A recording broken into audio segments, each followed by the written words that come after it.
अथ 52 परिवर्तनी एकादशी। धर्मराज युधिष्ठिर से बोले कि कि भगवान भादो की शुक्ल पक्ष की एकादशी का नाम तथा विधि क्या है? उस एकादशी के व्रत को करने से कौन सा फल मिलता है तथा उसके उपदेश होने से क्या हो सो सब कहिए। श्री कृष्ण भगवान बोले कि हे श्रेष्ठ राजश्रेष्ठ, अब मैं अनेक पाप नष्ट करने वाली तथा अंत में स्वर्ग देने वाली भादो की शुक्ल पक्ष की 52 नाम की एकादशी की कथा कहता हूँ। इस एकादशी को जयंती एकादशी कहते हैं। इस एकादशी की कथा सुनने से ही मात्र समस्त पाप नाश हो जाता है।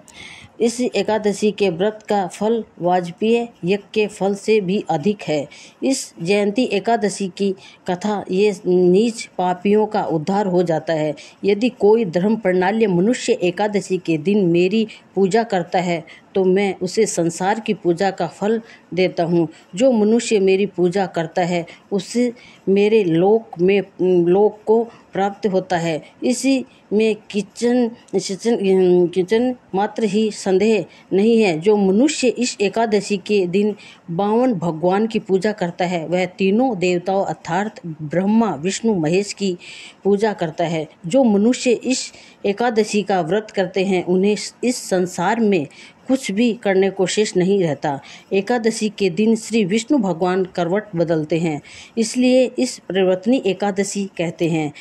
इसी पर श्री युधिष्ठिर बोले कि हे भगवान, आपके वचनों को सुनकर मुझे महान संदेश हो रहा है।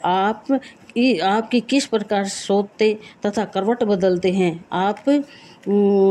आपने बलि को क्यों बांधा और 52 रूप धारण करके क्या लीलाएं की? चतुर्मास व्रत की विधि क्या है तथा आप सहन करने पर मनुष्य का क्या कर्तव्य है? सो सब विस्तार पूर्वक कहिए। श्री कृष्ण भगवान बोले कि हे राजन, अब आप पापों को नष्ट करने वाली कथा का श्रवण करो। नेत्र युग में एक बलि नाम का दानव था। वह अत्यंत भक्ति दानी सत्यवादी तथा ब्राह्मणों की सेवा करता था। वह अपनी भक्ति के प्रभाव से स्वर्ग में इंद्र के स्थान पर राज्य करने लगा। इंद्र तथा अन्य देवताओं इस बात को सहन न कर सके और भगवान के पास प्रार्थना करने लगे। अंत में भगवान के 52 रूप धारण किए।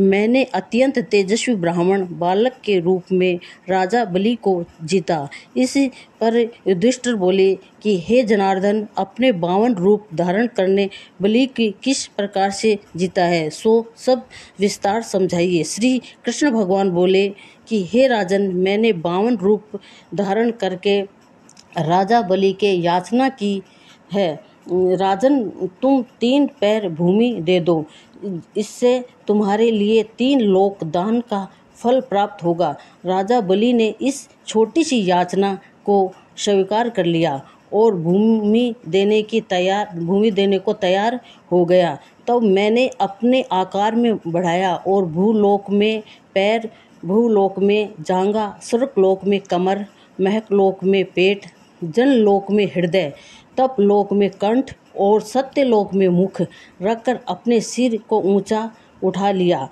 उस समय सूर्य, चंद्रमा, नक्षत्र, इंद्र तथा अन्य देवता आदि शास्त्र अनुसार मेरी स्तुति करने लगे। उस समय राजा बलि को पकड़ा और पूछा कि हे राजन, अब मैं तीसरा पैर कहाँ रखूं? इतना सुनकर राजा बलि ने अपने सिर नीचा कर लिया और उस पर मेरे अपना सिर तीसरा पैर रख दिया और वह भक्त दानव पाताल चला गया। जब मैंने उस अत्यंत विनती पाया और तो अब मैंने उससे कहा कि हे बलि, मैं सदैव तुम्हारी पास ही रहूँगा। भादो की शुक्ल पक्ष एकादशी परिवर्तनी नामक की एकादशी के दिन मेरे एक प्रतिमा राजा बलि के पास रहती है और एक क्षीण सागर में शेष नाग पर शयन करती है। इसी एकादशी के विष्णु भगवान सोते हुए करवट बदलते हैं। इस दिन त्रिलोक में नाथ श्री विष्णु भगवान की पूजा की जाती है। इसमें चावल और दही सहित रूपा का दान दिया जाता है। इस दिन रात्रि को जागरण करना चाहिए।